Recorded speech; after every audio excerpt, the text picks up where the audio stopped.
নমস্কার তোমাদের সবাইকে সানা স্মাইল এডুকেশন সেন্টারে স্বাগত জানিয়ে আজকের ক্লাসটি শুরু করছি। আজকে তোমাদের সঙ্গে আলোচনা করব তোমরা যারা ষষ্ঠ শ্রেণীর দ্বিতীয় পর্যায়ক্রমিক মূল্যায়ন পরীক্ষা দেবে তোমাদের জন্য রায় ও মার্টিন প্রশ্নবিচিত্র থেকে আজকে সমাধান করব ষষ্ঠ শ্রেণীর বাংলা বিষয় মডেল নম্বর 2 অর্থাৎ 2 নম্বর স্কুলে যে সমস্ত ছোট ও বড় প্রশ্ন আছে তার সমস্ত প্রশ্নের উত্তরের সমাধান করে দেখাবো। চলো দেরি না করে মূল বিষয়ে যাওয়া যাক। একে আছে বাসে ভিড় দেখা যায়, উত্তরটা লিখবে ফসল উঠলে অপশন খ। দুইয়ে দেখো মানভূম দেওয়ালচিত্রের প্রতীক হলো পদ্ম অপশন খ। তিনে দেখো দূরে দূরে গ্রাম মাঝে একখানি হাট, এটা হবে 10-12 খালি অপশন ক। চারে দেখো ব্যস্ত মধুর চলা কার, উত্তরটা লিখবে পিঁপড়ের অপশন ঘ। পরবর্তী প্রশ্ন দেখো 5 দাগের শব্দকে পদে পরিণত করে, উত্তরটা লিখবে যে প্রশ্নের উত্তরটা সম্ভবত উপসর্গ হবে, তুমি একটু দেখে নিও। তারপরে দেখো 6 দাগের প্রশ্ন উত্তরটা সম্ভবত অব্যয় পদ হবে, দেখে নিও। 7 দাগে দেখো অনুসর্গের অপর নাম, উত্তরটা লিখবে কর্ম প্রবর্চনী অপশন খ। 8 দেখো একটি ইংরেজি উপসর্গ হলো বদ অপশন ঘ। 9 দেখো বনাম একটি বিদেশি অনুসর্গ অপশন গ। 10 দেখো বিভক্তি সাধারণত 2 প্রকার অপশন ক। 12 দাগে দেখো অর্থবিশিষ্ট বর্ণ সমষ্টিকে বলে শব্দ অপশন ক। 12 দাগে দেখো কোনটি অনুসর্গের দৃষ্টান্ত নয়, এর মধ্যে সম্ভবত উত্তরটা হবে, এটা সম্ভবত পানি হবে, একটু দেখে নিও তোমরা। পরবর্তী দেখো 2 দেখে গোপালের বাবা কোথা থেকে ল্যাংড়া আম আনিয়েছিলেন, উত্তরটা লিখবে ভাগলপুর থেকে। 2 দেখো চিত্রকীবের বাবা মায়ের ঠোঁটে কোন খাদ্য দুধে পরিণত হয়েছিল, উত্তর লিখবে ভুট্টার বীজ। 3 দেখো ভয় তুমি পেও না, কে কাকে ভয় পেতে বারণ করেছে, উত্তরটা হবে চিত্রকীপ তার বাবা ভয় পেতে বারণ করেছে। তারপরে দেখো 2-4 ক্ষেত্রব্রত পার্বণে মূল ব্রতী কারা, উত্তরটা লিখবে শস্য বৃদ্ধির কামনায় মেয়েরা এই ব্রত করে। তারপরে দেখো 5 দাগের প্রভাতে পড়ে না ঝাঁট, কোথায় প্রভাতে ঝাঁট পড়ে না, উত্তরটা লিখবে হাটে। পরবর্তী দেখো ছোট পিঁপড়ে গায়ে কি মাখে, উত্তরটা লিখবে ধুলোর রেণু। সাথে দেখো বাঘের ছানা কাদায় নেমেছিল কেন, দেখো প্রশ্ন উত্তর।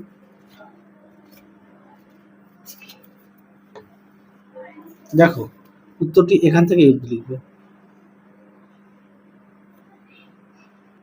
পরবর্তী দেখো 2-8 কার পাখায় ভর করে হাটে নিশা নেমে আসে, উত্তরটা লিখবে কাকের পাখা। 2-9 দেখো কাকেশ্বর কুচকুচে কোথায় থাকে, 41 নং গেছো বাজার কাকের পিঠে। পরেরটা দেখো কি আছে 2-10 দেখো হিজি বীজকে,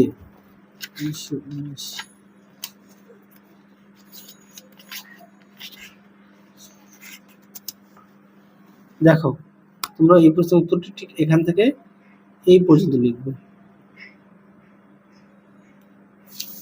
পরবর্তী প্রশ্ন দেখো কি আছে 2-11 শ্রী ব্যাকরণ সিং এর উপাধিটি কি, খাদ্য বিশারদ।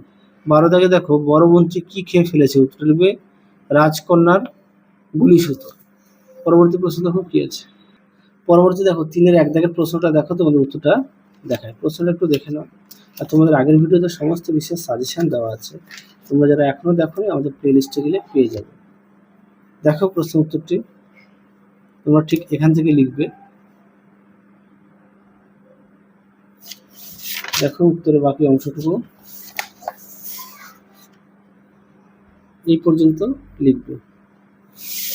পরবর্তী প্রশ্ন দেখো কি আছে 3-2 দাগ, 3-2 দাগের প্রশ্নটা দেখো, তোমাদের উত্তরটা দেখায়। 3-2 দাগের প্রশ্নটা দেখো,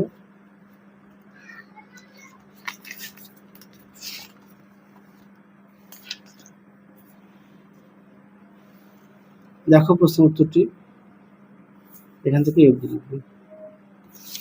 পরবর্তী দেখো 3-3 প্রশ্নটা দেখো, তোমাদের উত্তরটা দেখায়।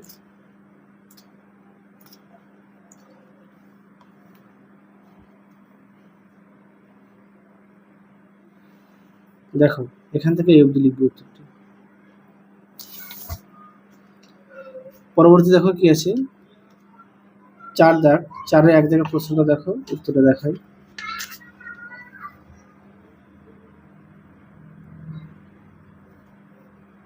হাটে কবিতায় হাটের যে রূপ বর্ণিত হয়েছে তার সম্পর্কে লেখো।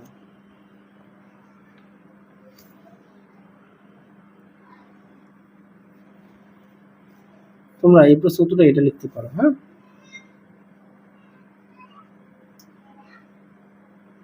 তার সঙ্গে এটা একটু অ্যাড করে দেবে। পরবর্তী দেখো 4-এর 2 দাগের প্রশ্নটা দেখো, উত্তরটা দেখাই।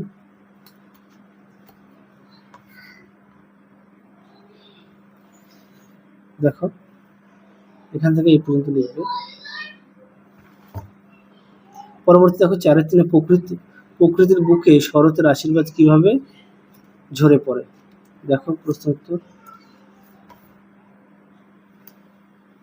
দেখো, এখান থেকে এই পর্যন্ত উত্তরটা লিখবে। পরবর্তী দেখো 5 দাগ, 5-এর 1 দাগের প্রশ্নটা দেখো, উত্তরটা তোমাদের হযবরল বইতে 21 পেজে পেয়ে যাবে। হ্যাঁ, যেহেতু হযবরল বই প্রত্যেকের কাছে আছে, দেখো উত্তরটি এখান থেকে এফ লিখবে। পরবর্তী দেখো কি আছে, বুড়োর হিসাব বয়স বাড়ে না কেন, লেখো। দেখো প্রশ্ন উত্তর দেখো, এখান থেকে এই পর্যন্ত লিখবে উত্তরটি। পরবর্তী দেখো কি আছে, 5-এর 3 জায়গার প্রশ্নটা দেখো, তোমাদের উত্তরটা দেখাই।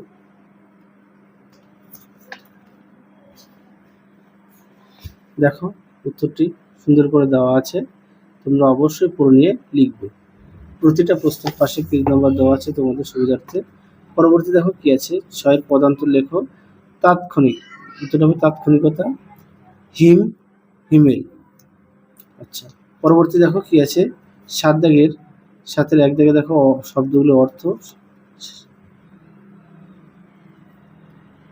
দেখো দেওয়া আছে, দ্বীপ সুন্দর করে দেওয়া আছে। পরবর্তী ছিল কি 66 দাগে দেখো, 66 সুর দেখে নাও। পরবর্তী দেওয়া আছে 262, 48 নীতি, দেখো নীতি। পরবর্তী দেখো তোমাদের দেওয়া আছে অনুচ্ছেদ রচনা, একটু দেখে নাও। তোমাদের রচনাগুলো এই ভিডিওর ডেসক্রিপশন বক্সে লিঙ্ক দেওয়া থাকবে, সেখান থেকে তোমরা রচনাগুলো পেয়ে যাবে। আর তোমরা অবশ্যই পাঠ্য বই খুঁটিয়ে পড়বে, পদ্য এবং গদ্যগুলি ভালো করে সুন্দর করে খুঁটিয়ে পড়বে, তাহলে বিস্তারিত জানতে পারবে। এছাড়াও তোমাদের আগের ভিডিওতে আমরা সমস্ত বিষয়ের সাজেশন দেওয়া আছে, সেটাও দেখে নিও। এছাড়াও তোমরা প্রতিটা বিষয়ে পাঠ্য বই খুঁটিয়ে পড়বে, পাঠ্য বইয়ের দিকে অবশ্যই গুরুত্ব দেবে। তাহলে চলো আজকের মতো এখানেই সমাপ্ত করছি, আবার দেখা হবে পরবর্তী ভিডিওতে। তোমরা সবাই সুস্থ থেকো, ভালো থেকো, আজকের মতো টাটা।